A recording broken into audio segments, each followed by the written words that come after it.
Give me your top 5 QBs of all time. We're going top 5 of all time right now. Number 1 has to be Tom Brady, based on the longevity and then of the eventual heights he hit, for sure. On my list, I'm not going to go back to Unitas. I never saw him play. Terry Bradshaw, where the standards were different, was when I was much younger.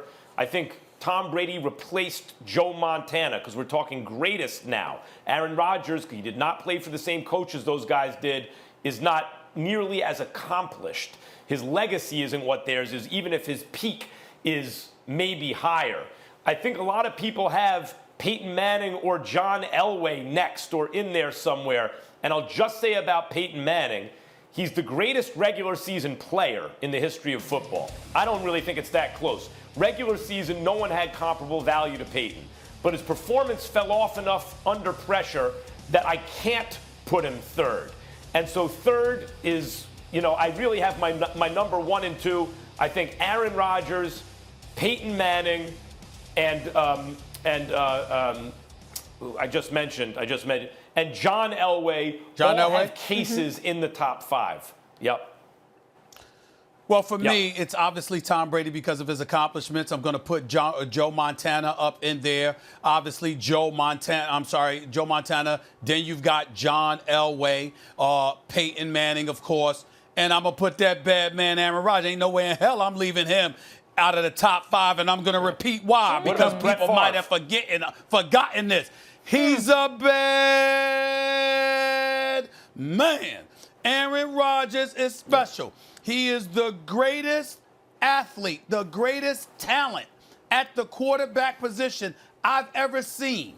Period. Okay, Patrick Mahomes is coming. I get it. Some people can say he's already there. But I'm telling you right now, I'm just saying I need the longevity. You got this year, last year, the previous year, 50 touchdowns, 24 touchdown drop-off this year. But he's still Patrick Mahomes. He's big time. But the resume needs to be longer. But in terms of consistency, sustainability, accomplishments, etc., Aaron Rodgers, from a talent perspective at the quarterback spot, there's no way in hell he's not top 5. Peyton Manning, like you said, Max, greatest regular season quarterback. Joe Montana and Tom Brady are the creme de la creme, and John Elway's there. Notice I don't have Brett Favre in my top 5. Why? Because he ain't Aaron Rodgers. That's why. Now, Drew Brees, I say this respectfully, because I'd even put Drew Brees ahead of Brett Favre. Yes, I would, because he didn't make as many mistakes, okay? He didn't throw 336 interceptions.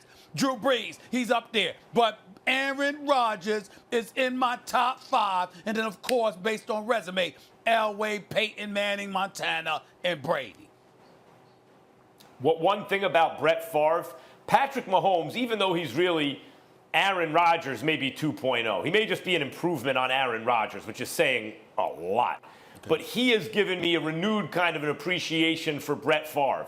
There was something when your eyes were on Brett Favre that was electric in a way that really no one else was. You could say Marino early on, but he never won the Super Bowl. Favre, there was something about him. And Mahomes, to me, has a lot of things. His arm reminds me more of Favre's than of Rodgers, but of course he doesn't turn the ball over like Favre. So he in a way, you could say he's Aaron Rodgers 2.0 or maybe Brett Favre 2.0. But it's renewed my appreciation for Favre. I agree, Favre's not in my top 5, but barely. He was something else. I respect. Happy birthday, Peyton Manning. Top 5. Thanks for watching ESPN on YouTube. For live streaming, sports, and premium content, subscribe to ESPN+.